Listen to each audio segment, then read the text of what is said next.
안녕하세요.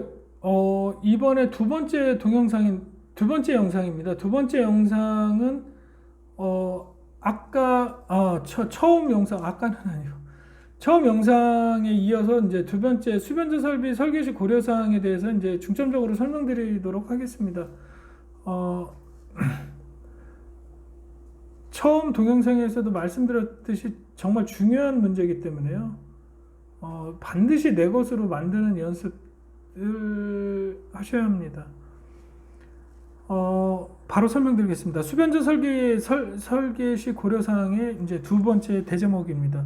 제가 그 첫 번째 영상에서도 말씀드렸듯이 저는 11가지 중제목을 도출했는데요. 뒤에 계속 설명드리겠습니다. 처음 다시 말씀드리면 사전 조사 및 용량 개선, 두 번째 수전 전압 결정, 세 번째 수전 설비 시스템, 네 번째 배전 전압 결정, 다섯 번째 변전 설비 시스템, 여섯 번째 수변전 기기 형식, 일곱 번째 제어 및 보호 방식, 여덟 번째 에너지 절약 방안, 아홉 번째 변전실 면적 계산, 그리고 열 번째 안전성 고려, 11번째가 이제 외부 의사소통이라는 키워드를 도출했습니다. 그래서 여러분도 이거를 참고하시고 여러분들이 공부하시면서 이제 추가해야 될 거나 뺄 것을 공부하시면서 맞춰 가시면 되겠습니다. 첫 번째 설명드릴 문제는 사전 조사 및 용량 계산입니다. 이제 왜 이거를 첫 번째로 넣냐면 어떤 프로젝트에 수변전 설비를 이제 설계하려면 그게 어떤 건지 이제 사전 조사를 하셔야 될 거 아닙니까? 그래서 이제 저는 사전 조사 및 용량 계산을 이제 먼저 넣습니다. 왜냐하면 사전 조사를 해야 어떤지 알 수 있고 또 어떤 설비들이 쓰이는지 용량을 계산해야 전압을 결정할 거고 어떤 변압기를 쓸 거고 그렇게 알기 때문에 이제 첫 번째로 넣은 겁니다. 사전 조사 및 용량 계산. 그래서 면접 때 물어봐도 일부에서 말씀드렸듯이 수변전 설비 설계시 고려사항에 대해서 중요하게 생각하는 것 세 가지만 말씀해 보세요 하면 저는 사전 조사 및 용량 계산입니다.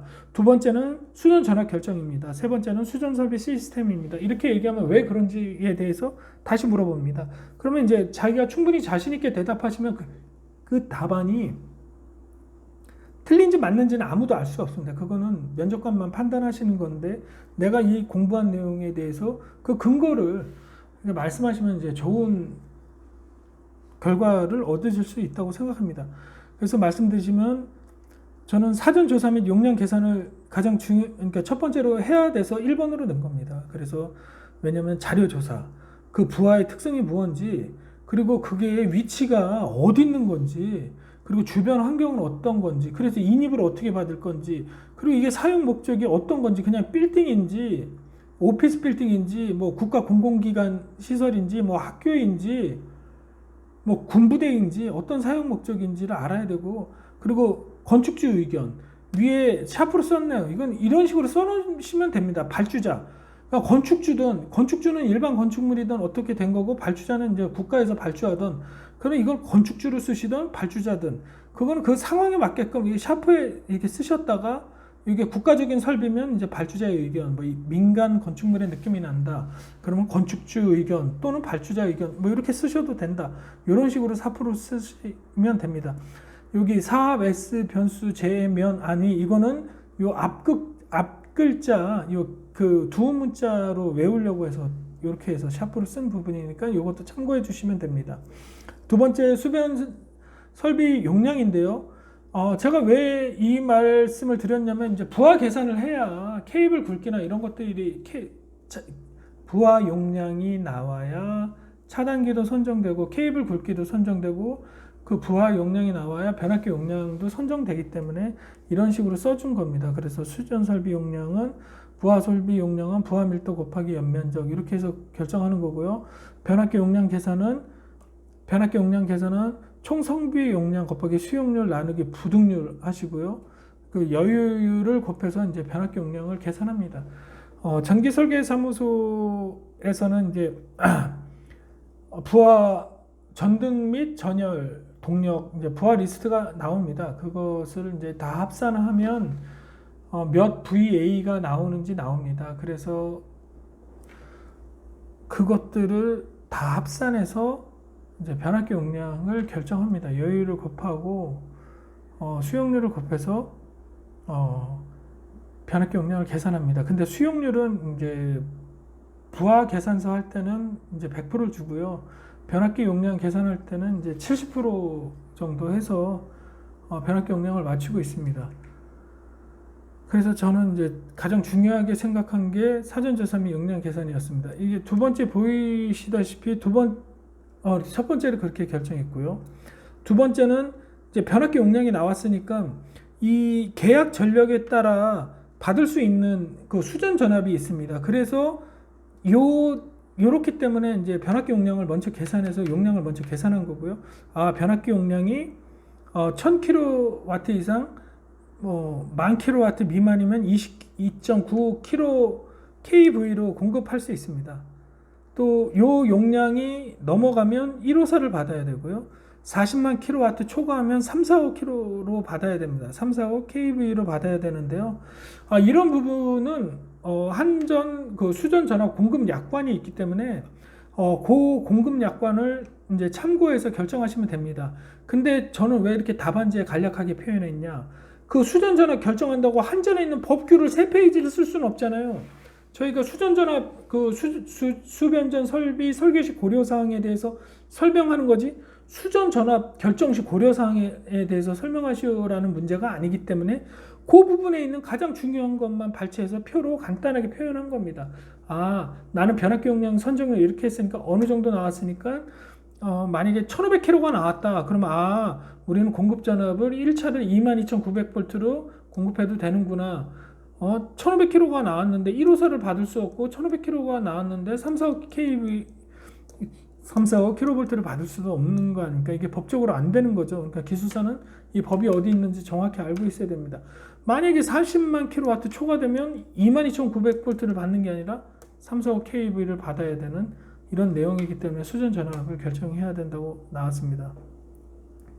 그리고 세 번째 넣었던 거는 이게 순서대로 가는 겁니다. 변압기 용량이 얼마였고 부하 용량이 얼마니까 나는 수전 전압을 어떻게 결정할 거고 수전 전압이 결정되면 어떻게 받겠다. 그러면 이거를 수전 설비 시스템, 그래서 신뢰성과 경제성을 고려한 수전 전압 방식을 선정하겠다 해서 답안지에 쓴 겁니다. 수전 방식은 1회선 수전, 다른 계통 상용 예비회선 수전, 그 다음에 동일 계통 상용 예비회선 수전입니다. 이게 리비전이 여러 번 되면서 이게 화이트로 지우면서 또 내용을 이렇게 수정한 내용입니다. 그래서 1회선 수전, 다른 계통 예비회선 수전, 동일 계통 예비회선 수전입니다. 1회선 수전은 여러분들 가장 전기하시는 분들은 많이 받는 건데 그냥 1회선 수전 받는 거고요. 다른 계통 예비회선 수전은 한쪽 배선 사고 시 예비회선 수전 가능인 겁니다. 그러니까 변전실이 한 군데인데 거기서 이제 2회선을 받아서 한쪽 배전선 사고 시 이제 선에 사고가 났을 때 다른 예비회선으로 공급하는 거고요. 동일 계통 상위 예비회선 수전은 무정정 공급 가능이고 고가의 시설이라는 말이 있습니다. 요게 그래서 1회선 수전, 다른 계통 상용 예비회선 수전, 동일 계통 상용 예비회선 수전 이렇게 해서 저는 수전 설비 시스템을 결정한 것입니다. 그리고 네 번째는 배전 전압 결정인데요. 배전 전압 이제 이렇게 변압돼서 나온 것들을 어떻게 공급할 거냐. 이거는 대부분 3상 4선식을 많이 쓰십니다. 이제 공장 같은 경우는 440V 3상을 쓰시는 경우도 있고 당연히 단상은 220V 전연이나 전등은 220V를 써야 되는데 이런 당연한 내용도 답안지에 써줘야 되는 겁니다. 이런 당연한 내용이니까 네가 최저권이 알겠지 하고 이런 내용을 빼면 안 됩니다. 그래서 이렇게 사전조사하고 수전 전압 결정하고 수전 설비 시스템 했는데 이제 전압을 어떻게 공급할 거냐. 단상 2선식 220V는 여러분도 알다시피 전등 전열 써야 되기 때문에 단상 2선식, 그리고 380, 220V는 동력 부하나 뭐 이런 데 공급한다고 쓰는 겁니다. 그리고 특수부하 같은 경우는 뭐 440V를 공급하겠다. 그런 것들은 여러분 답안지에 그 상황에 맞게끔 써주시면 됩니다. 그리고 배전 전압 결정은 이제 고압 같은 경우는 6.6, 3.3 kV. 제가 설계했던 그 환경 플랜트 설비는 서브 변전실이 그 수용관에 있습니다. 그래서 고압 모터도 돌려야 되기 때문에 뭐 6.6 kV로 가서 공급하는 경우 22,000V를 끌고 가서 이제 고압 모터 3.3 kV 모터를 돌리기 위해서 서브 변전실에 이렇게 공급되기 때문에 고압 설비가 있는 경우 이렇게 적용하겠다. 특고압은 22,900V를 적용하겠다. 그래서 이제 배전 전압을 어떻게 하겠다는 내용도 답안지에 이렇게 보여준 겁니다. 그래서 다시 말씀드리지만 우리가 상식적으로 알고 있다고 해서 뭐 너는 최종관도 알고 있겠지 뭐 이렇게 하면 안 되고요. 고려해야 될 사항에 대해서 일목요연하게 적어주는 게 좋겠습니다. 전압도 결정했고 다섯 번째는 배전 설비 시스템입니다. 이제 강압 방식은 이제 두 가지를 예를 들어서 설명드린 겁니다. 2단 강압 방식과 직강압 방식이 있다. 요거는 2단 강압은 TR, 1차 TR로 변환해서 2차 TR로 결정해서 공급하는 겁니다. 이거는 이제 대규모 서브스테이션이 있거나 대규모 설비에서 2단 강압 방식을 많이 사용하고 있습니다. 1차 TR은 부등료를 적용하고 2차 TR은 수용료를 적용한다. 뭐 이런 내용. 직강압 방식은 그냥 TR로 받아갖고 그냥 수전 받아갖고 1차 TR 1뱅크, 2뱅크, 3뱅크에서 부하 용도별로 전압을 공급하고 부하 용도별 수용료를 적용한다 해서 강압 방식은 2단 강압 방식, 직강압 방식에 대해서 적용했고요. 변전 설비 시스템에는 강압 방식, 그 다음에 TR 뱅크 부분, 그 다음에 모선 방식, 이 세 가지는 이제 변전 설비 시스템 고려할 때 반드시 적용되는 부분입니다. 그래서 세 가지를 적어준 겁니다. 그래서 강압 방식, TR 뱅크 부분, 변압기 모선 방식 이 세 가지를 적어준 겁니다. 그래서 TR 뱅크 부분은 수전 용량 500kV 이상은 2뱅크를 구성하여 군 조절을 가능하게 한다. 그리고 단위 동력 부하는 변압기 용량의 10분의 1을 초과하지 않는다. 이거 내용은 첫 번째 동영상에서 말씀드렸던 국토해양부 건축전기 설비 설계 기준에 나와 있는 TR 뱅크 구분은 500kV 이상은 2뱅크를 구성하여 군 조절을 가능하게 한다.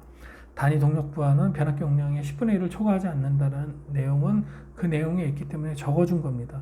그래서 여러분들이 설계하거나 감리하거나 전기 안전관리 하실 때도 이 내용을 알고 있는 상태에서 서로 협의해서 이렇게 돼 있지만 뭐 그냥 원뱅크로 가겠다. 이렇게 돼 있으니까 우리 2뱅크에서 이렇게 가자. 이런 내용들을 알고 있어야 되기 때문에 그리고 국토해양부 건축전기 설계 기준에 나와 있는 내용이기 때문에 TR 뱅크 구분을 넣어준 겁니다. 변압기 모선 방식은 단일 모선, 전환가는 단일 모선 이렇게 분류되는 것을 적어준 겁니다. 그리고 여섯 번째인데요. 수변전 기기 형식입니다. 아까 말씀드렸던 변전 설비 시스템까지 고려되면 이제 수변전 기기 형식으로 어떤 걸로 해야 되냐?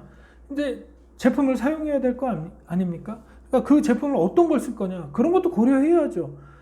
다시 말씀드리지만 수변전 설비 설계시 고려사항 해놓고 나는 변압기만 고려할래.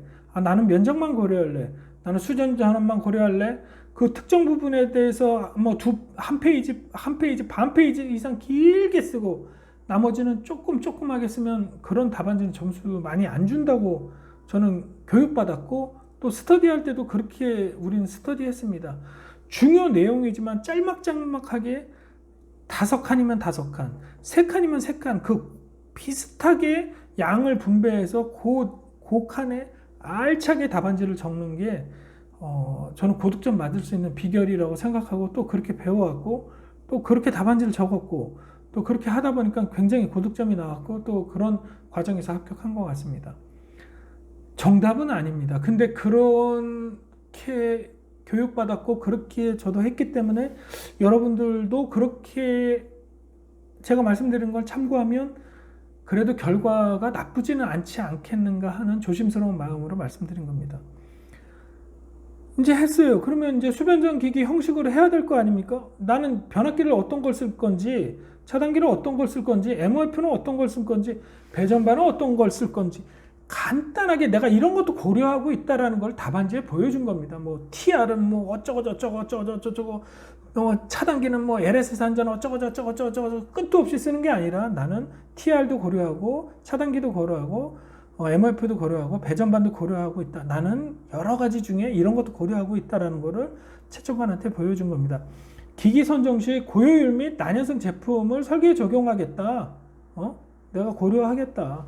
TR은 건식 몰드를 적용하겠다. 왜냐면 화재 때문에. 죄송합니다. 차단기는 V12는 진공을 쓰겠다. G12는 가스 차단기를 적용하겠다. 그리고 MOF 변성기는 난연성 제품을 적용하여 여기에 뭐 예를 들어서 화재 예방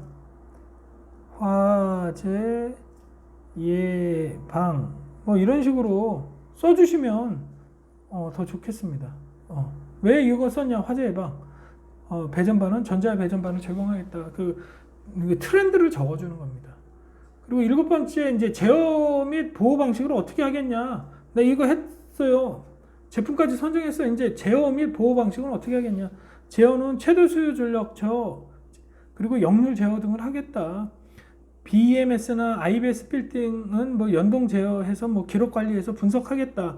그래서 간단하게 이렇게 적어주는 겁니다. 여기에서 다시 말씀드리지만 제어 및 보호 방식에서 뭐 이거를 반 페이지 이상 적고 뭐 한 페이지 이상 적고 그러면 좋은 답안지가 안 되죠. 제어 및 보호 방식 문제가 제어 및 보호 방식에 대해서 설명하시오 하더라도 이런 것들을 많이 써주지만 부속적으로도 다른 것들도 땅땅땅땅 이렇게 써줘야 되는 겁니다. 그게 기술사 답안지고요. 그래서 제어 및 보호 방식은 이렇게 하겠다. 그리고 보호 방식은 릴레이 코디션 검토하겠다. 릴레이 코디션 검토해야죠. 이거는 이제 샤프로 써놓은 겁니다. 이탭이나 파워 툴 이런 거에서 단락 용량도 검토하겠다. 이건 당연한 건데 그냥 이렇게 써놓은 겁니다. 이건 이제 답안지에 여러분들이 표현해주면 되는 부분에 대해서 이렇게 쓴 겁니다. 그래서 이제 주보호, 후비보호, 한시차보호, 구간보호 요거는 키워드만 이렇게 도출해서 답안지에 보여준 겁니다. 나는 이거 주보호, 후비보호도 고려할 거고 한시차도 할 거고 구간보호도 할 거다. 이거에 대해서 설명한 거죠. 그래서 죄송합니다. 그래서 이제 용도는 단락보호는 OCR, 지락보호는 OCGR, 과전하면 OVR, 저전하면 UVR로 해서 뭐 보호하겠다. 이걸 쓴 겁니다, 여러분. 여러분 쓴 거예요, 이거를. 나는 이렇게 해야겠습니다. 그리고 또 여기에 위에 있는데 뭐 범죄 예방 건축 기준고시 2019년 7월 1일부터 했네요. 출입구 건축물에 이르는 진입로 범죄 예방을 해야 됩니다. 뭐 이런 부분은 여러분들이 공부하시다가 이런 분들이 이런 법규가 있으시면 서브노트 위에다 이렇게 적으시면 돼요. 이런 거와 관련된 내용은. 그래서 여러분들이 이거를 풀어서 필요할 때마다 답안지에 이렇게 들어가면 되는 겁니다. 그래서 1부터 10까지 다 수정하는 게 아니라 이런 빈칸에 이런 법규와 관련된 것들이 있으면 이렇게 적어서 여러분들이 그때그때 문제에 맞게끔 활용하시면 됩니다. 8번째는 에너지 절약 방향입니다. 그 에너지 절약 설계 기준 검토해야 되죠. 수변전 설비는 고효율 변압기 채용하고요.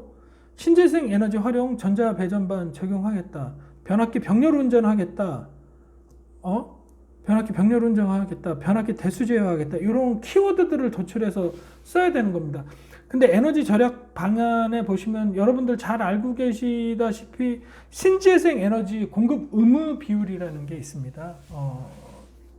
정확하게 지금 제가 다 외우고 있는 건 아닌데요. 제가 실무적으로 봐도 이제 공공기관 및 신축, 증축, 개축하는 경우에 연면적 1000m 제곱 이상인 경우에는 뭐 신재생 에너지 공급 비율을 2023년은 23%를 뭐 공급하겠다. 2023년은 몇 프로를 공급하겠다. 그리고 거기에 대해서 이제 그걸 공급하기 위해 태양광을 해야 되고 연료전지를 써야 되고 여러 가지를 통해서 공급하고 있습니다. 이제 그런 부분에 대해서 답안지에 간단하게 설명해 주셔도 굉장히 좋은 답안지가 되는 거죠. 이거는 이제 제가 이제 큰 틀을 만들어 놓고 여러분들이 수정해야 될 게 있으면 이제 화이트를 지우거나 요게 3칸이면 그냥 3칸 서브노트 오려 붙여셔서 또 깨끗하게 적으셔도 좋으십니다. 그래서 제가 계속 설명드리다 보면 그렇게 수정된 서브들도 나오거든요. 그래서 이제 그런 것들 보고 여러분들도 참고해서 하면 시간을 굉장히 많이 단축하실 수도 있습니다. 그리고 서브노트대로 강의하는 건 이렇게 설명해야 제가 이제 공부했던 의도를 정확하게 말씀드릴 수 있기 때문에 조금 지저분해 보일 수는 있지만 여러분들이 좀 인내심을 갖고 이렇게 좀 보시면 굉장히 좀 좋으실 수 있다고 생각합니다. 9번째 변제실 면적 계산입니다. 이제 계산에 의한 방법인데요. 이것도 국토해양부 정기설비 설계 기준에 나와 있는 겁니다. 그래서 알고 있어야 돼요.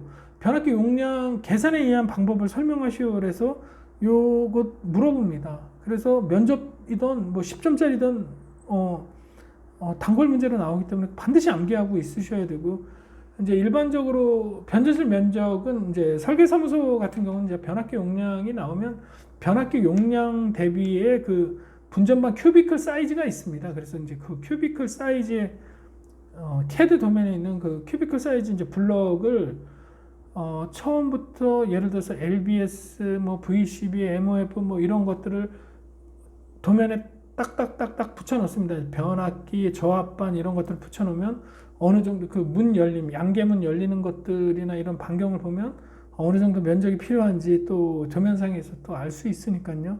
하지만 이렇게 기준에 의해서 설계된다는 것도 반드시 알고 계셔야 됩니다. 그리고 10번째는 안전성 고려인데요. 안전성, 그러니까 이거는 제 서브입니다. 저는 이렇게 할 때 10번째 안전성을 고려해야겠다 해서 안전성을 넣은 겁니다. 그러면 이제 여러분들이 이제 고려해야 될 부분에 대해서 여러분들은 여러분들의 생각이나 책을 통해서 여러분들의 서브를 넣으면 되는 겁니다. 그래서 수변전 설비의 내진 대책은 뭐 앙커볼트, 스토퍼, 지지대 등을 정해요. 당연한 내용이지만 나는 안전성을 고려해서 이런 걸 답안지에 써준 겁니다. 당연한 내용인데 안 써주면 안 돼요. 그렇다고 해서 이걸 빼도 되고 안 빼도 되고는 여러분들이 결정하는 문제이기 때문에요. 근데 당연하게 채점관도 생각하겠지 이런 생각하시면 절대 아닙니다. 답안지와 채점관과 내가 얘기하는 거기 때문에 내 생각을 그 사람들이 알 수 있는 건 내 답안지밖에 없습니다. 그래서 많은 내용을 알차게 깨끗하게 적어야 되는 내용입니다. 나는 많이 알아도 답안지 조금 적으면 채점관은 그 조금 적은 내용밖에 모르는 기 때문에 점수가 그거밖에 안 나가는 거죠. 근데 제가 이렇게 당연한 얘기를 하고 있는데 웃는 분도 계실 거예요. 무슨 앙커볼트, 스토퍼, 지지대 이게 당연한 거 아니냐? 그거 당연한 생각을 적으셔야 돼요. 알고 있는 거. 접지 및 필해 설비는 KC, IC 62305, 60364를 적용한다. 접시 시스템은 이제 통합 접시 등전이 본딩으로 나는 해서 하겠다. 수변전 설비 위치는 침수 방지로 최하층을 피하겠다. 최하층 기준 1m 이상 높이 하겠다. 이런 부분을 써준 겁니다. 나는 안전성을 이렇게 고려하겠다. 그리고 10번째 외부 의사소통인데요. 이건 제가 키워드 도출한 건데 발주자 의견을 최종 검토해야죠. 내가 설계를 했는데 물론 협의를 하면서 계속 하겠죠. 협의도 하고 하지만 그래도 도면에 나와도 발주자의 최종 검토하겠다. 또 검토가 나오면 V 및 BIM을 적용해서 이제 다시 재검토를 하겠다. 설계의 적정성을 재검토를 하겠다. 그리고 이런 것들이 되는 과정에서 이제 전력 공급 회사, 전기 안전공사의 인허가 업무 흐름도도 검토하겠다. 전력 공급 회사는 앞서 말씀드렸던 수련 전압 결정할 때에 다시 인허가 업무 흐름도를 검토할 거고, 전기 안전공사는 사용전 검사, 앞에 말씀드렸던 단락, 접지, 지락 이런 것들이 제대로 됐는지 도면, 이런 업무 흐름도를 나는 설계할 때도 이런 것도 고려하겠다 해서 이런 부분에 답안지를 넣은 겁니다. 그래서 이제 11번째까지 설명드렸고, 이제 결론은 이런 부분으로 샤프로 쓰시면 됩니다. 샤프로 왜 쓰냐면 공부를 하시다 보면 개요하고 결론은 계속 바뀌거든요. 그래서 이제 샤프로 지우시고 그때그때 생각난 내용들을 샤프로 이렇게 적으시면 됩니다. 이거 또 공부하시다 보면 또 바뀌어요. 왜냐면 내 머릿속에 지식이 자꾸 축적되기 때문이죠. 그래서 결론은 수전설비, 변전설비, 제어 및 보호 방식, 에너지 절약 설계 등 종합적으로 고려하여 설계에 적용돼야 된다 라고 판단된다. 저는 이렇게 결론을 내리겠다고 해서 이렇게 결론을 적은 겁니다. 오늘 이렇게 긴 시간 동안 여러분들이 이 내용을 좀 들어주셔서 정말 감사드리고요. 여러분들한테 이렇게 도움이 됐는지 모르겠습니다. 그래서 다시 말씀드리면 수변전 설비 설계 시 고려사항은 첫 번째 사전조사 및 용량 계산, 두 번째 수전 전압 결정, 세 번째는 수전 설비 시스템, 네 번째는 배전 전압 결정, 다섯 번째는 변전 설비 시스템, 여섯 번째는 수변전 기기 형식, 일곱 번째는 제어 및 보호 방식, 여덟 번째는 에너지 절약 방안, 아홉 번째는 변전실 면적 계산, 열 번째는 안전성 고려, 11번째는 외부 의사소통, 그 11가지 키워드를 도출해서 저는 답안지를 작성했는데요. 다시 말씀드리지만 이 부분은 참고용으로만 좀 봐주시면 감사하겠고요. 여러분들 스스로 서브노트를 만드셔서 하셔야 된다는 것을 다시 말씀드립니다. 부족한 강의지만 끝까지 들어주셔서 감사드리고요. 좀 부족한 부분은 댓글을 통해서 말씀하시면 서로 의사소통을 하면서 그런 것들을 수정해 나가면서 하는 것이 공부라고 생각합니다. 기숙사를 합격했다고 해서 이 문제에 대해서 정통하고 나만 믿고 따라오면 모두 합격할 수 있어 이렇게 얘기하는 것은 정말 무책임한 발언입니다. 나는 공부할 때 이러이러한 의견으로 이런 생각으로 공부를 했고 나는 이런 흐름대로 흘러왔다. 하지만 여러분들이 공부하는 방향과 여러분들이 지금 변경되는 법규나 이런 부분을 새롭게 추가해서 새로운 답안지가 만들어져야 된다고 저는 말씀드리고 싶습니다. 끝까지 시청해 주셔서 감사합니다. 이상입니다.